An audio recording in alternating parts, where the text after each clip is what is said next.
देखें, रिकर्स और ओस्टियोमलेशिया का मतलब पता है क्या होता है? रिकर्स और ओस्टियोमलेशिया का मतलब ये तब होती है जब आपका विटामिन डी नहीं होता, जो आपका विटामिन डी नहीं होता। अब हम लोगों को पता होना चाहिए कि विटामिन डी ना होने की वजह से रिकर्स और ओस्टियोमलेशिया होता है। विटामिन डी का काम क्या होता है? विटामिन डी का काम होता है कैल्शियम और फास्फेट को बनाना। किसको करना? कैल्शियम और फास्फेट को बनाना। इसका ये काम होता है, ठीक है? अब आपके जो सेल्स होते हैं ना ओस्टियोब्लास्ट, वो तो आपके बोन्स बनाते हैं ना। अब जो ओस्टियोब्लास्ट फॉर एग्जांपल ये सेल्स हैं, ओस्टियोब्लास्ट सेल्स हैं, तो ये जो बोन होती मतलब कि जो बोन होती है उसको ओस्टियोब्लास्ट सेल्स जो होते हैं वो एक स्ट्रक्चर में चेंज करते हैं, उसको हम कहते हैं ओस्टियोइड। क्या कहते हैं आपका? ओस्टियोइड, ठीक हो गया। अब ओस्टियोइड जो होता है ना, ये मुकम्मल तौर पर मैच्योर बोन के अंदर जो चेंज होता है ना, इसको विटामिन डी करता है। कौन करता है? विटामिन डी करता है। ये वाला जो होता है, ये जनाब आपका एक तरह का इमैच्योर बोन है। ये मैच्योर बोन नहीं होती ओस्टियोइड। तो ओस्टियोइड क्यों मैच्योर बोन के अंदर चेंज होता है? क्योंकि जनाब इसकी मिनरलाइजेशन होती है। इसके अंदर कैल्शियम और फास्फेट आता है। और कैल्शियम और फास्फेट कौन लाता है? इसके अंदर विटामिन डी लाता है। कौन लाता है? आपका विटामिन डी लाता है, ठीक है? तो आप लोगों को पता होना चाहिए कि जो विटामिन डी होता है वो क्या काम करता है? वो जनाब आपका कैल्शियम और फास्फेट जो होता है, वो जनाब आपके ब्लड के अंदर ज़्यादा करता है। दोनों का लेवल ये ज़्यादा करता है, ठीक हो गया? और जो आपकी ओस्टियोब्लास्ट सेल्स जो होते हैं, ये जनाब आपकी बोन से ओस्टियोइड बनाता है। क्या बनाता है? आपका ओस्टियोइड बनाता है। और ये जो ओस्टियोइड होता है, इससे मुकम्मल तौर पर जो मैच्योर बोन बनती है ना, वो कौन बनाता होता है? वो बनाते हैं आपका विटामिन डी। और विटामिन डी कैसे बनाता है? विटामिन डी इस तरह बनाता है कि आपकी जो बोन्स के अंदर जो कैल्शियम और फास्फेट होता है ना, उसकी मदद से बनाता है, बोन को मिनरलाइज़्ड करता है। करता है बोन को मिनरलाइज़्ड करता है, ठीक है? अब हम आते हैं कि इसके अंदर ये क्या सीन क्या होता है। देखिए, सबसे पहले बिल्कुल मैं बेसिक की तरफ जा रहा हूँ, आप लोगों को समझना पड़ेगा थोड़ा-सा, ठीक है? कि ये होता कैसे है। फॉर एग्ज़ाम्पल ये जनाब विटामिन डी साहब, ठीक है? आप जनाब सनलाइट में बैठे हुए हो, सूरज की रोशनी आती है, हाथों पे पड़ती है, उसके बाद क्या होता है, हम जैसों को क्या होता है, हमारे तो मुँह पर पड़ती है जिसकी वज़ह से काले हो जाते हैं। लेकिन जो दूसरे ब बंदे होते हैं उनके हाथों पे पड़ी जनाब, जैसे हाथों पे पड़ती है विटामिन डी, सनलाइट पड़ती है, तो वहाँ पर जनाब आपका क्या बनता है, एक तरह का विटामिन डी जो होता है, वो जनाब क्या होता है विटामिन डी का, कोलेकाल्सिफेरोल वो बन जाता है। क्या बनता है आपका? कोलेकाल्सिफेरोल बनता है जब वो आपकी स्किन के ऊपर बनती है। थोड़ा-सा गौर करना है। फॉर एग्ज़ाम्पल ये जनाब सनलाइट है, क्या आपकी? सनलाइट है। सनलाइट आई, जैसे ये सनलाइट आती है, तो ये जनाब इस तरह हरकत करती जनाब इधर आ गई। जैसे ही ये इधर आ गई, तो उस सनलाइट का काम क्या होता है कि ये जनाब आपकी जो स्किन होती है, यहाँ पर जनाब एक स्ट्रक्चर के अंदर चेंज हो जाती है जिसका नाम होता है कोलेकाल्सिफेरोल। क्या नाम होता है? कोलेकाल्सिफेरोल, ठीक हो गया। इसके अंदर ये चेंज हो जाती है। ये जो कोलेकाल्सिफेरोल है, ये जनाब आपके ब्लड के अंदर गया। ब्लड के अंदर जाकर ये जनाब घूमता आपके लीवर के अंदर चला जाता है। और जब ये लीवर के अंदर जाता है, तो ये जनाब कोलेकाल्सिफेरोल जो होता है, ये जनाब चेंज हो जाता है 25 हाइड्रॉक्सी काल्सिफेरोल के अंदर। किसके अंदर होता है आपका? कोल 25 हाइड्रॉक्सी काल्सिफेरोल के अंदर। ये 25 हाइड्रॉक्सी काल्सिफेरोल जो होता है, ये कहाँ जाता है? ये जनाब आता है आपके कहाँ पर? किडनी की तरफ। कहाँ आता है? आपके किडनी की तरफ। और किडनी के अंदर आकर ये जनाब आपका 125 डाई हाइड्रॉक्सी काल्सिफेरोल के अंदर हो जाता है। डाइहाइड्रॉक्सीकाल्सिफेरोल के अंदर हो जाता है। इसको हम दूसरा नाम देते हैं जिसको हम कहते हैं विटामिन डी 3 और ये क्या होता है एक्टिव फॉर्म होती है विटामिन डी 3 और यहाँ पर जो एंजाइम होता है उसका नाम होता है 1 अल्फा हाइड्रोक्सिलेज एंजाइम। क्या नाम होता है? 1 अल्फा हाइड्रोक्सिलेज एंजाइम जो कि आपकी किडनी प्रोड्यूस करता है। और ये जो विटामिन डी 3 जो एक्टिव हो जाता है ये काम क्या करता है? ये जनाब आपके ब्लड के अंदर कैल्शियम, फास्फेट दोनों का लेवल जो होता है वो एक तरह का ज़्यादा करता है। क्या करता है? कैल्शियम और फास्फेट दोनों का लेवल क्या करता है? तो एक तरह का ज़्यादा करता है। बात को गौर करना है, बहुत ईज़ी है, बिल्कुल सिंपल है, कॉम्प्लिकेशन में नहीं जाना, ठीक है? सबसे पहले क्या होता है बंदा आराम सुकून से बैठा हुआ है, सूरज आया है, ठीक हो गया। उसके बाद क्या होता है सनलाइट पड़ती है, कोलेकाल्सिफेरोल में चेंज हुआ। ये जनाब कोलेकाल्सिफेरोल साहब जो होते हैं वो सीधा लीवर में जाते हैं। लीवर के अंदर क्या होता है आपका एक तरह का 25 हाइड्रोक्सिकाल्सिफेरोल के अंदर चेंज रहता है। 25 हाइड्रोक्सिकाल्सिफेरोल से ये कहाँ जाता है? आपकी किडनी की तरफ। किडनी के अंदर क्या होता है 1 अल्फा हाइड्रोक्सिलेज होता है और ये चेंज हो जाता है 125 डाइहाइड्रोक्सिकाल्सिफेरोल के अंदर। और 125 डाइहाइड्रोक्सिकाल्सिफेरोल जो होता है इसको हम कहते हैं विटामिन डी 3 और विटामिन डी 3 क्या काम करता है? कैल्शियम और फास्फेट के लेवल को ज़्यादा करता है। मेरी बात को गौर कीजिएगा। फॉर एग्ज़ाम्पल ये रिकर्स और ओस्टियोमलेशिया को हम डिस्कस कर रहे हैं, ठीक हो गया। अब फॉर एग्ज़ाम्पल एक बच्चा है, मम्मी-डैडी बच्चा है और माँ माँ साहबा जो है वो जनाब उसको बाहर ही नहीं निकालती, सूरज के अंदर लेकर ही नहीं जाती, नहीं-नहीं मेरे बेटे को धूप ही ना लग जाए, ठीक हो गया। या फॉर एग्ज़ाम्पल बंदा खुद है वो जनाब जाता ही नहीं है, बाहर ही नहीं जाता कि सूरज की जो है जनाब वो मेरे ऊपर कभी नजर ही ना लग जाए, मेरे ऊपर सूरज पड़े ही ना। ठीक है, तो मुझे ये बताएं कि क्या सूरज जब उसके ऊपर पड़ेगा ही नहीं, तो क्या उसका कोले काल्सीफेरोल बनेगा? क्या उसका कोले काल्सीफेरोल बनेगा? शाबाश, कोले काल्सीफेरोल नहीं बना। जब ये ही नहीं बना तो विटामिन डी खाक बन जाएगा, विटामिन डी नहीं बनेगा। ठीक हो गया। अब दूसरी बात आपने गौर करनी है, एक बंदा है वो जनाब सूरज के अंदर मस्ती में रहता है, हर वक्त सूरज के अंदर खेलता है, ये वो मिट्टी खाता है। ठीक हो गया, उसका काम होता है मिट्टी खाना। तो वो जनाब क्या होता है कि जनाब एक तरह का उस बेचारे का, जब हम चेक करते हैं तो विटामिन डी कम, विटामिन डी कम है। हम सोचते हैं कि यार ये बंदा तो हर वक्त बाहर जमीन के अंदर खेलता रहता है और उसके बाद भी इसका विटामिन डी कैसे कम हो गया? तो हम किसको चेक करेंगे? हो सकता है कि भाई उसको विटामिन डी सही आ रहा हो, लेकिन जो लीवर है वो सही तरह काम नहीं कर रहा। जब लीवर ही सही तरह काम नहीं करेगा, तो मुझे अब आप लोगों ने बताना है कि कोलेकाल्सिफेरोल जो होगा वो 25 हाइड्रोक्सीकाल्सिफेरोल के अंदर चेंज होगा? नहीं होगा। जब कोलेकाल्सिफेरोल 25 हाइड्रोक्सीकाल्सिफेरोल के अंदर चेंज नहीं होगा, तो आपका विटामिन डी नहीं बनने वाला। उसके बाद हम आगे आ जाते हैं, आगे क्या होता है? आगे ये होता है कि फॉर एग्जांपल अगर देखें कि हम देखते हैं कि यार एक बंदा है वो बिल्कुल खेलता है, हमने एलएफटी करवाया, एलएफटी उसके बिल्कुल ठीक है, किसी तरह उसको लीवर का मसला नहीं है, वेल एंड गुड है। हम देखते हैं कि जनाब फिर भी उसका विटामिन डी कम है। तो जब उसका विटामिन डी फिर भी कम है तो क्यों है? क्योंकि जनाब उसका किडनी का मसला है। किसका मसला है? उसके किडनी का मसला है। नंबर थर्ड, अगर फॉर एग्जांपल हमारे पास आता है एक बंदा है जनाब, उसका क्या होता है, हम जनाब उसका देखते हैं विटामिन डी उसका फिर भी कम है, उसका हम किडनी टेस्ट करवाते हैं, बिल्कुल ठीक, किसी तरह का कोई मसला नहीं। हम उसका लीवर का टेस्ट करवाते हैं, लीवर बिल्कुल ठीक, किसी तरह का कोई मसला नहीं।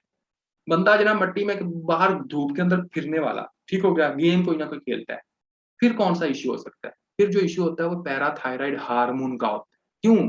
क्योंकि जो आपका पैराथायराइड हार्मोन होता है ये क्या काम करता है? ये पैराथायराइड हार्मोन आपके यहाँ से गले से निकलता है, यहाँ से निकलकर ये जनाब आपके 1 अल्फा हाइड्रोक्सिलेज एंजाइम को मैसेज देता है कि भाईजान प्लीज बाजा लुस्ता इसको एक्टिव करते हैं। क्या कहता होता है कि भाईजान प्लीज मेहरबानी फरमा कर क्या करें, इसको एक्टिव करते हैं। तो अब जनाब 1 अल्फा हाइड्रोक्सिलेज जो होगा वो क्या करेगा, इसको एक तरह का एक्टिव करवाने की कोशिश करेगा। अब देखें फॉर एग्जांपल अगर आपका पैराथायराइड हार्मोन नहीं होता तो 1 अल्फा हाइड्रोक्सिलेज एंजाइम होगा, वो भी नहीं होगा। जब आपका 1 अल्फा हाइड्रोक्सिलेज एंजाइम नहीं होगा तो आपका ये नहीं बनेगा। जब ये नहीं बनेगा तो विटामिन डी थ्री एक्टिव नहीं होगा। जब विटामिन डी थ्री एक्टिव नहीं होगा तो क्या होगा, आपका कैल्शियम और फास्फेट नहीं बनेगा, और बोन्स क्या होंगी, वो ओस्टियोइड क्या होगा, वो मिनरलाइज नहीं होगा और एक्टिव बोन नहीं बनेगी, बोन मेच्योर नहीं। ठीक हो गया, तो ये आपको पता होना चाहिए। अब देखें विटामिन डी का तो हमने देख लिया कि यहाँ यहाँ मसला हो सकता है। अब हम देखते हैं कि अगर फॉर एग्जाम्पल विटामिन डी बनता है तो वो क्या काम करता है। विटामिन डी बन गया, सही था, बंदे का विटामिन डी सही तरह बना, उसको किसी तरह का मसला ही नहीं था, बिल्कुल ठीक बनता है। ठीक है, तो उसके अंदर क्या होता है जिसका विटामिन डी बिल्कुल सही बनता है? देखें, विटामिन डी इस तरह काम करता है, इंटेस्टाइन पर आता है। इंटेस्टाइन हम क्या कहते हैं, मेदे शरीर को, ठीक है, मेदे पर आया, और इसका काम क्या होता है कि ये जनाब आपकी increase absorption of calcium plus phosphate, calcium और फास्फेट दोनों की एब्जॉर्प्शन करवाता है। क्या करता है? कैल्शियम और फास्फेट दोनों की एब्जॉर्प्शन करवाता है। नंबर वन, इंटेस्टाइन पर ये इफेक्ट करता है।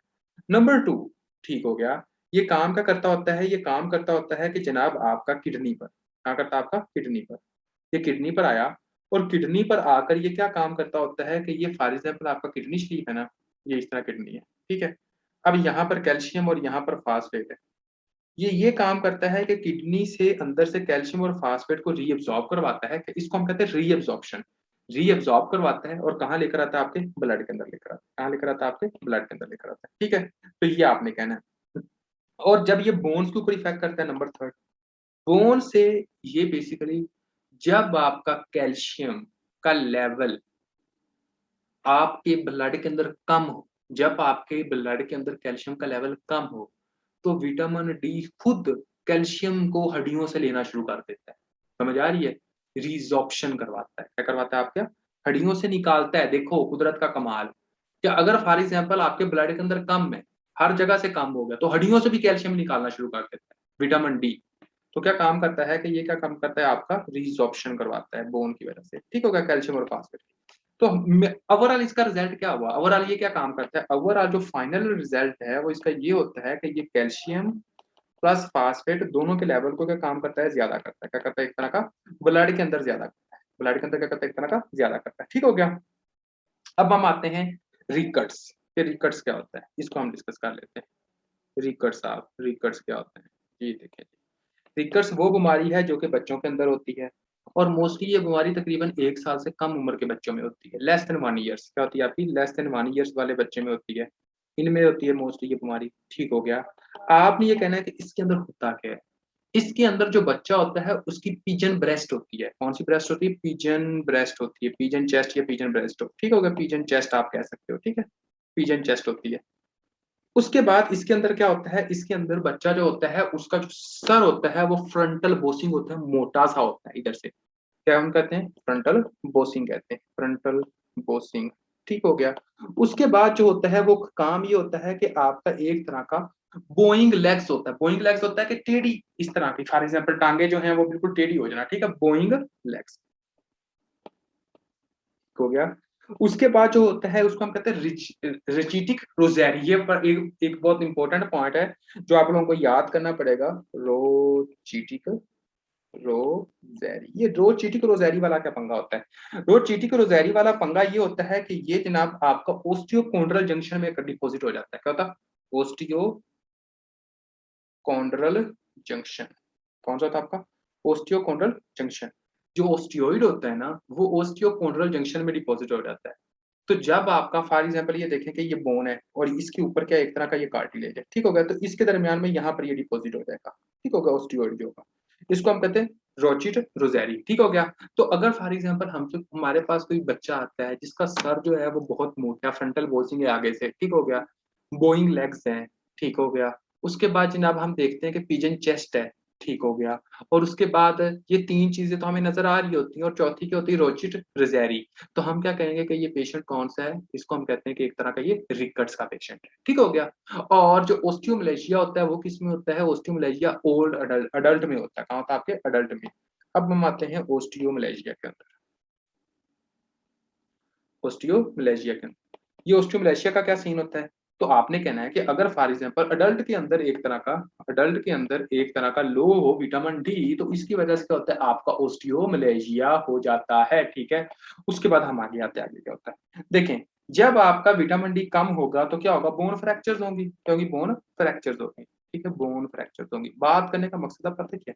हम लेबोरेटरी के अंदर क्या देखते हैं? मोस्टली क्वेश्चन जो आता है ना ये लेबोरेटरी के साथ आता होता है, ये आपने थोड़ा सा गौर करना है। लैब के साथ आता है, वो कहते हैं लैब के अंदर हमने ये देखा, लैब के अंदर ये चल रहा है, ठीक है, तो ये बात आपने बात करनी है।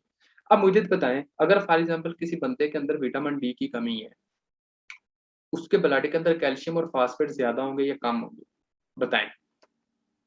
विटामिन डी कम है, कैल्शियम भी कम, फास्फेट भी कम। जब कैल्शियम भी कम, फास्फेट भी कम, विटामिन डी की कमी, तो कौन सा हार्मोन होगा जो कि ज्यादा होगा? कौन सा हार्मोन होगा जो कि ज्यादा होगा? और वो हार्मोन जिसका लेवल ज्यादा होगा उसको हम कहते हैं पैराथायराइड हार्मोन। कौन सा होता है आपका? पैराथायराइड। इसके साथ एक आपका एक और हार्मोन होता है, वो कौन सा हार्मोन होता है? उसको हम कहते हैं अल्कलाइन फास्फाटेज एंजाइम। सॉरी, एंजाइम होता है एएलपी, ये ज्यादा होता है। कुछ बच्चे क्वेश्चन पूछ सकते हैं कि भाईजान एएलपी क्यों ज्यादा हो गया जी?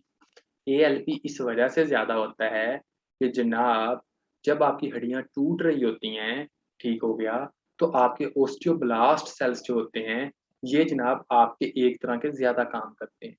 और ये एएलपी जो एंजाइम होता है ये जनाब आपका एक तरह का अल्कली मटेरियल प्रोवाइड करता होता है। कौन सा प्रोवाइड मटेरियल करता है? Alkali material. तो जब ये अल्कली मटेरियल प्रोवाइड करता है तो उस मटेरियल में आपकी बोन्स बनती हैं। मैं जब पढ़ा रहा था ओस्टियोपेट्रोसिस, मैंने क्या कहा था? मैंने कहा था कि जो आपका एस्टिक मटेरियल होता है वो हड्डियों को तोड़ता है। मैंने कहा था कि नहीं कहा था? जिसमें जनाब कार्बोनिक एनहाइड्रेस टाइप 2 के अंदर एक तरह की म्यूटेशन हो जाती थी, H प्लस जाता नहीं था, बोनी मटेरियल के अंदर एस्टिक मटेरियल नहीं होता था और जनाब आपका कैल्शियम रिजॉर्ब नहीं होता था, ठीक होगा, कैल्शियम हड्डियों से बाहर नहीं निकलता था। तो अब यहाँ पर क्या होगा? यहाँ पर ये होगा कि आपका एएलपी जो एंजाइम होता है वो क्या काम करता है कि आपका अल्कली मटेरियल करता है। तो जब आपका अल्कली मटेरियल होता है तो बोन्स बनती हैं, टूटती नहीं है, बोन्स तोड़ती टूटती हैं। जब आपका एसिडिक मटेरियल होता है तो अल्कली जब मटेरियल होता है तब आपकी बोन्स बनती हैं। तो आपने कहना है कि ये सारी चीजें जो होंगी वो क्या होंगी? एक तरह की रेज की होंगी। तो वेरी इंपॉर्टेंट पॉइंट है। तो ये था जनाब आपका ओस्टियोमलेशिया और रिकट्स। ओस्टियोमलेशिया और रिकट्स के अंदर किसी बच्चे का कोई क्वेश्चन है तो आप लोग पूछ सकते हो। देखें, कुछ बच्चे कह रहे हैं कि रिपीट कर दें। जिस बंदे ने पिछले वाला क्वेश्चन पढ़ा होगा ना, फॉर एग्जाम्पल, ठीक है, पिछले वाला टॉपिक एक बार सुना होगा, उसके अंदर हमने ये डिस्कस किया था कि आपका जो एस्टिक मटेरियल होता है ना, एस्टिक मटेरियल, ये एस्टिक मटेरियल एक काम ये करता है कि आप लोगों का एक तरह का जो कैल्शियम होता है उसको रिलीज करवाता है, बोन से रिलीज करवाता है, दूर करवाता है, ठीक हो गया। तोड़वाता है, बोन रिजॉर्प्शन करवाता है, बोन रिजॉर्प्शन करवाता है, ठीक हो गया। एएलपी है, इसमें बोन टूट रही है ना, क्योंकि आपका विटामिन डी नहीं है।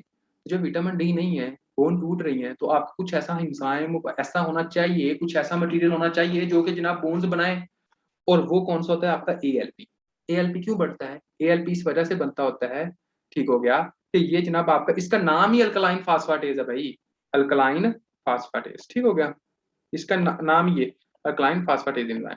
और ये क्या काम करता है कि ये जनाब आपका अल्कली मटेरियल बना देता है। जब आपका अल्कली मटेरियल होता है तो क्या होता है, बोन बनती है, बोन फॉर्मेशन होती है, तो इस वजह से इसका लेवल बढ़ जाता है। हाँ जी, आप कोई ऐसा बच्चा जिसका क्वेश्चन हो, शाबाश एनीवन।